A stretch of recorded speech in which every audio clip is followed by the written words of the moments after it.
know, there's like the whole thing going around, like, you know, it's been going on for years, like, oh, these vaccines cause autism. Like, it's called Matt's Matters because it matters. You heard? Well, hear it right here every week on Matt's Matters. What is up, everybody? We're back, and it's been a couple weeks since you guys have seen me, so I know you guys missed me, but it's summertime. I was on vacation, like, what am I, I don't want to be sitting inside all day recording episodes. Like, I want to be outside and enjoying the sun, because the summer is coming to an end. But it's been hot, though, man. It's been hot. Like, you gotta stay hydrated out here as I drink my smoothie. But yeah, the summer's been pretty good. Not gonna lie to you. It's been hot. It's been nice outside. No complaints in the weather department. The humidity, though, can go away, though. The humidity has been something serious, but that's okay. It's summer, and I'll take anything after that horrible winter that we had this last winter. But let's see, guys, what's been going on with me, guys? Nothing much. Just working, I'm working at these jobs where I just am not getting appreciated, even though I do more than like 80% of the people there. So it's life, though. You just roll with it and you just move on to the next thing. But yeah, there's been some stuff happening recently, so we got some new developments to talk about. But yeah, and then our short films have been doing pretty good. Our short films have been doing better than this has, but yeah, we're gonna keep rolling with the short films. I got a couple ideas in my head that I want to work on soon, but my camera remote, the battery, I need to get a battery for that, so I gotta get that, and I can be, because I'm like a one-man show here, I just go in my own short films, so I gotta have the proper equipment, but I just need a battery for my camera remote.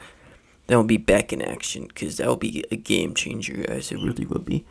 But yeah, it is already August 11th, so it's moving along here, and obviously when this comes out, it'll be August into the future. It'll be August 13th when this comes out, so you know the drill. Thursdays at 12 p.m., sometimes Fridays, so it depends what we're doing. But yeah, let's get into it, and I got some stuff to discuss today. So, obviously, a lot of us, when we were kids or babies, we go to the doctor and we get shots, and we get vaccines to prevent, to not get sick by diseases that we have no business getting sick by. These diseases that are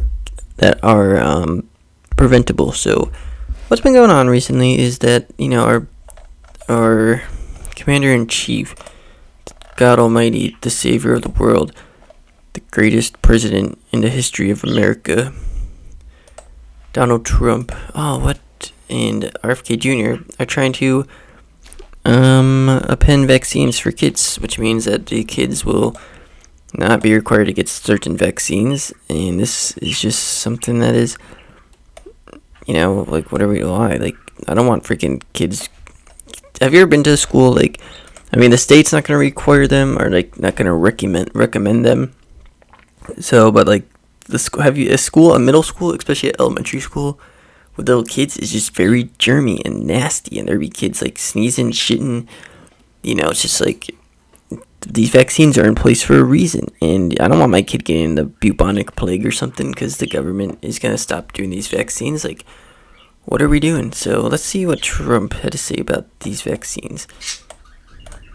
As for breaking up the so-called MMR vaccine, that shot protects kids against measles, mumps, and rubella in one shot. This executive order calls for administering those shots separately so they can be spaced out over multiple visits. Here's what Trump said during the Oval Office signing today. Large amounts of vaccine, large amounts of vats of vaccine are currently pumped into your child's body, and we're doing 20% of that at each visit, and we'll let time elapse between visits so the body can handle this massive amount of fluid being pumped in. This order would also call for steps to reduce state requirements for vaccines to attend school.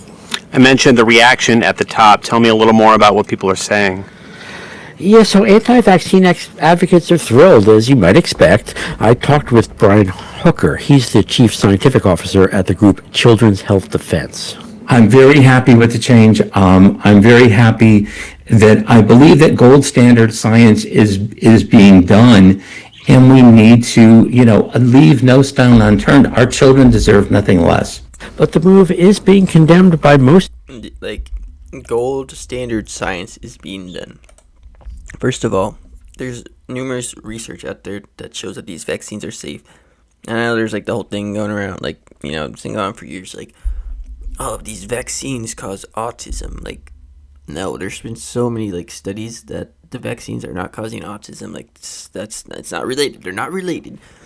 And like, of course, freaking anti-vaxxers are gonna be happy. I remember I read an article earlier when there's like the measles outbreak or something at Disney World or something like that. And but yeah, in 2015, there's a measles outbreak in Disneyland, and a lot of the 50 kids that like whatever had it were not vaccinated. So the 2014-2015 Disneyland measles outbreak that began in California theme park in December 2014 sparked an international conversation regarding measles vaccine hesitancy and vaccine policies. The outbreak capped a year with the highest number of measles cases reported in 2 decades and came to amidst increasing trends in non-medical vaccine exemptions in California and elsewhere. Because of this sensational storyline and spread among unvaccinated populations, the outbreak received a high level of media coverage that focused on vaccine hesitancy and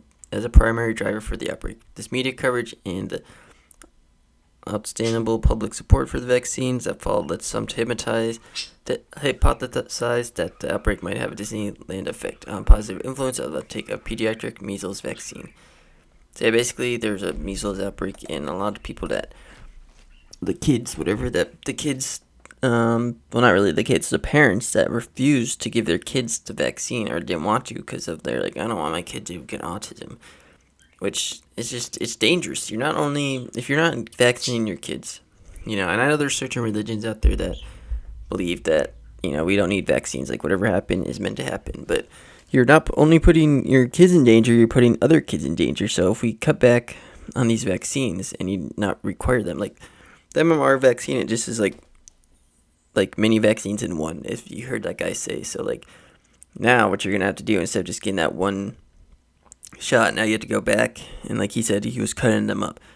So now you're going to have to go back to the doctor multiple times, which if you have kids, it's already hard to you got a busy schedule. They got school and stuff like daycare, whatever. So it's already hard to find time in your schedule to keep going back to the doctor. Yep, you only got one, you got like 4 more. Like, you're making it inconvenient for everybody. And like, why? What is the purpose of like getting rid of these vaccines? Like, what? Like, you want kids to get freaking whooping cough and like freaking measles and mumps and whatever else? Like, it just doesn't make sense to me. Like, this is literally helping nothing.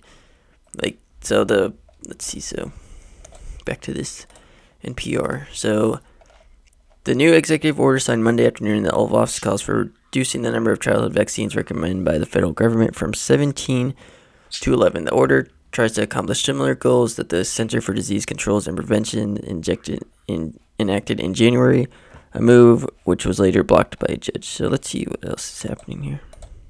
Disease and public health experts. They say the safety and effectiveness of vaccines has been proven beyond question, and what the administration is doing will just sow more doubt and confusion among parents. Here's Dr. Andrew Racine from the American Academy of Pediatrics. What's going to happen tomorrow morning when parents walk into their pediatrician's office and ask, well, there's this new executive order. Is there something that's happened that I don't know about? Is there some change that I'm not aware of? Is there something that is different today than yesterday? And the answer to that is no. The science about vaccines and their efficacy has not changed. And Racine and others are especially worried because, dangerous childhood diseases like measles and whooping cough are already resurging. Given all of those questions, walk me through what happens next. Well, first of all, I should say there's currently no way to break up the vaccinations into more individual shots. They just aren't available in this country, and it would take years to make them available. And chances are that this move will be challenged in court like the previous attempts to do this sort of thing. A federal judge in Boston blocked the last attempt, and that litigation is still moving through the courts. NPR health correspondent Rob Stein, thanks so much. You bet, Scott. So, thank you. But yeah, so like he said, you can't you cannot like split the vaccines up into other shots. Like that's not a thing yet. So you're saying all this stuff, and it's like this. What is? Like, you're saying like, oh, we're gonna split them up, but you can't even do that yet. So how long is that gonna take? Like, why are you saying this? Like, and then the anti-vaxxers are like, oh, this is freaking great. Now my kid can get freaking disease, a deadly disease that's curable. But why I'm not just not getting rid of the vaccination? Like that makes no sense. So this guy Trump is just having a really great summer. He's just like our commander in chief. He's just really doing a great job for us. Like he's just really. For a guy who ran on affordability, like just a great job. This is like the best. This is like the best president ever. And like some of the stuff that like comes out of his mouth is like what are you like? Just baboonish. Like what are you even saying? Like this words out of your mouth sometimes. Oh, we're just gonna break up these vaccines because we're pumping lots of liquid into your body and it's too much liquid for your body to handle. Like, I'm just gonna, since, what is it, you gotta drink like 8 cups of water a day, I'm just gonna drink 1 cup of water a day so that my body can process all the liquid that's coming into it. Like, makes no sense. In other news, so, we're all familiar with the construction of the east wing of the White House. The White House, that's what it's called right now. So the appeals court rules Trump can't build White House ballroom without congressional approval. See, my issue with this is the knocking down was already done. Why? And they're like the Preservation Society was like, oh, you can't be doing this, but they came in after he already knocked it down. So now there's just a freaking construction site there.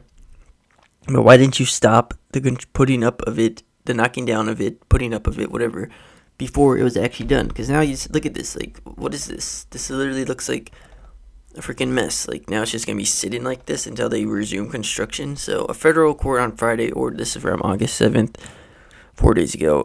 A federal appeals court on Friday ordered President Donald Trump administration to halt construction on its $400 million ballroom at the White House because the project lacks congressional approval. Trump doesn't have the unilateral authority to build a 90,000 square foot ballroom where the White House East Wing stood before he ordered its demolition last fall, according to this decision by a 3-judge panel from the U.S. Court of Appeals and District of Columbia Circuit. So, like, why are you stopping this now when the damage is already done? Like, what? Like, I don't understand that. I just sometimes, like, these politicians, man, like, what are you, like, it's so late. They're always so late to making decisions. It just makes no sense. And I don't think I'm trying to find if there's like an update, but I haven't really seen anything yet of like what's been going on. But let's see. Let's listen in. Loading. Says he will take his fight for his White House ballroom to the Supreme Court after an appeals panel blocked construction. ABC's Stephen Portnoy is tracking the very latest from Washington. Good morning, Stephen. Good morning to you, Rachel. The president is responding angrily to that appellate decision, which says Congress must authorize the building of the White House ballroom. This morning, President Trump vowing to take his ballroom construction project to the nation's highest court, writing on social media, this unjust decision must be overturned by the Supreme Court in its entirety. That ruling, a 2-1 decision by a D.C. Circuit Appeals Court panel, finding the president has exceeded his authority in moving ahead with the construction. The judges, appointees of Presidents Barack Obama and Joe Biden, saying whether or not a massive ballroom should be constructed is for Congress to decide and is not a matter for executive self-help. It's a view that's shared by at least some Republicans on Capitol Hill. He's living in a house. It is not his house. It belongs to the country. But pushing back against the ruling, Trump arguing his ballroom will serve as a desperately needed military center. In court papers, the administration says at 90,000 square feet, nearly twice the size of the existing mansion, the ballroom would serve as a physical barrier, protecting the rest of the White House complex and housing a drone port on its roof. The ballroom is really a shield. Earlier this week, Trump posted this picture showing how much of the project has been completed thus far. Trump has said the ballroom would be privately funded by donors, but the Washington Post has said the contractor expects close to half of the cost to be borne by government agencies funded by taxpayers. Trump now claiming the U.S. military... this ballroom is It's gonna be like a shield. This ballroom is gonna be like a shield around the White House. I'm like, what? What is? And it literally looks so freaking bad. Like it literally, like this guy is just something else. Like, look at that face. That's just the face of a guy you trust. Yeah, like this literally looks horrible. It's like an undone construction project that they just left there. But yeah, so that is just a military. It's gonna be a military center. Like the last thing we need is more military centers. Speaking of them, oh my gosh, guys, there's just so much going on. Like, and we have the war in Iran, which is still going on, which is coming to the end because they don't want to admit that it's just pointless. So they're just freaking milking it out. Just like how I was milking the Knicks championship out, but I'm kind of over that now. I mean, I'm not over it, like it happened, but like the hype, it's kind of died down. It's just like it's not the same anymore. It's just not. It's like it happened. They won. It's like, all right, time to move on. But yeah, I'm not like they're trying to figure out a way to like an alternative way of instead of using a Strait of Hormuz, because Iran has listed like demands that they want. Like the U.S. would have to pay money to use it, and like they'd have to not like basically like a toll kind of at like 7% or something like that, and like they can't attack Iran anymore and all this other stuff. But I don't blame them because I wouldn't want to get bullied by the U.S.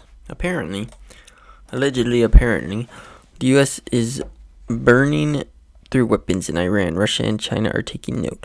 The Iran war has depleted U.S. weapons stockpiles, resulting in significant erosion of firepower. A more drawn-out Iran conflict benefits Moscow and Beijing, some analysts say.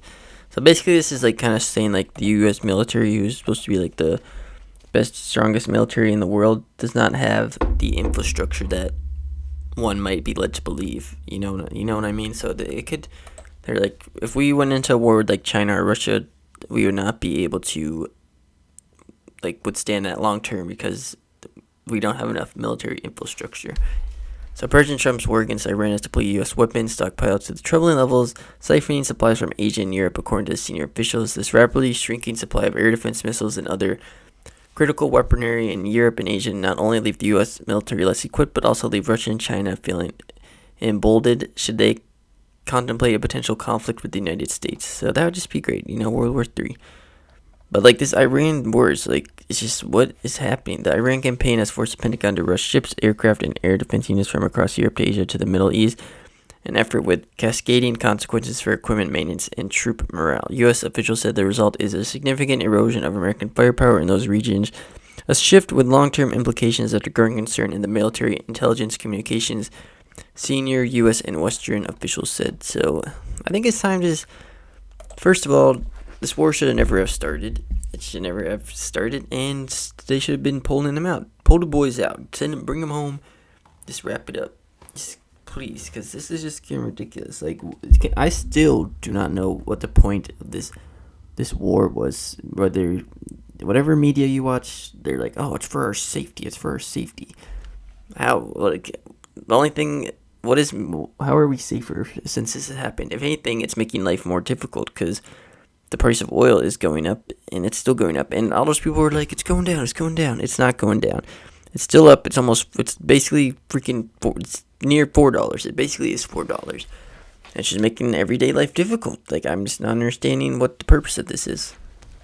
So hopefully they can just freaking get out of there, and just, it's not working. So this war started on February 28th after freaking Israel, the promised land Israel, who will save us all from dark and despair alongside Donald Trump. It's gonna save us. So more than 5 months later, he remained unable to bend Iran to his will. So basically, he just, the same thing with Venezuela. They took over Venezuela because they wanted the oil, and then they're like, we don't actually want this oil. We're gonna go to Iran and try to force them to give us what they want. And it's been 5 months of them trying this, and it hasn't been working. So now they're just stuck there, and they're too stubborn to give up. So let's see. Here we go. So the Trump administration has worked with military contractors to try and accelerate and expand production, but even accounting for those efforts, it could take more than 2 years for the United States to replenish the more than 1,500 Patriot air defense interceptor missiles that have been used in the Iran war. The current U.S. inventory of those missiles is fewer than 1,700, according to two people briefed on the stockpile who spoke on the condition of the anonymity to discuss sensitive military details. So yeah, Mr. Trump has been enraged about news stories covering the munitions shortage. He has ordered a massive leak hunt across his government and is demanding criminal prosecutions, which he probably won't get because there's always been whistleblowers. So yeah, this needs to wrap up because it's just been dragging out because he's too stubborn to admit that they lost. He's like, remember, he was like, yeah, we're winning the war. We're winning the war. It's going really good. We're beating them up, whatever he said. That's why, what is the freaking Department of Justice, which is now the Department of War, Pete Hegseth? That guy's a clown. Like, why is he, some of these people in positions of power need to stop. And we have Mitch McConnell, who was in the hospital for like 7 weeks, and he's getting paid, but the maternity leave in the United States is only 6 weeks for women. Like, and then he voted to extend it. So like, and you're getting paid and you've been sick for 7 weeks? Does that make sense to you guys? No, it doesn't make sense to me. So, yeah, it's just a lot going on. I'm going to try and get back more consistently into doing my episodes because I just got to I got to be up to date. And guys, it is voting. Voting season is coming up. Go out there and vote. And, you know, that guy in Michigan won. What the heck was his name? He won his primary, Michigan. El Said, yep. I knew that was his name, but I just want to make sure I saved it. So, El Said faces daunting task of, he's basically in Massachusetts. El Said is running for senator in Michigan. He is a younger guy. You guys probably are familiar with him. Damn it. Pop up it. So yeah, let's see, just pick up. So, Trump White House targets Abdul El-Sayed as a threat for Michigan State Senator. So, yeah, here he is right here. And he's trying to become the Michigan State Senator. He's kind of running on, like, similar, like, ideals as Mamdani, saying, like, stuff's too expensive. I want to make stuff lower. It's too expensive out here. Like, actually willing to change the system. And then, you know, all the people are like, oh, he's a socialist. He's a communist. And, you know, we got that other person in New York who won. Then we got Mamdani. Then we got this guy now, and it's like, oh, the socialists are taking over, and like they're gonna steal all of our money. Like, please, people are so tired of this current system. Like, I'm willing to vote for people like that because they actually seem like they want to do something. Because the Democrats now are just a bunch of, get out of here, freaking bug. The Democrats now are just a bunch of sit back in their chairs and just they focus on the wrong issues. They literally don't do anything. So it's time for a change, guys. This is just not working. The current path that we're going on is not going to be good for everybody. Like, I'm trying to move out, and a studio apartment is like $1,300 a month for a studio apartment. That's like probably a little bigger than my room. Like, that just should not be the case. Everything else is going up. All the prices for everything is going up. But the thing that's not going up is wages. And there's so many people now that just don't have jobs. They're getting laid off because of AI, and it just, middle management is becoming dead. Entry-level jobs are not really a thing anymore.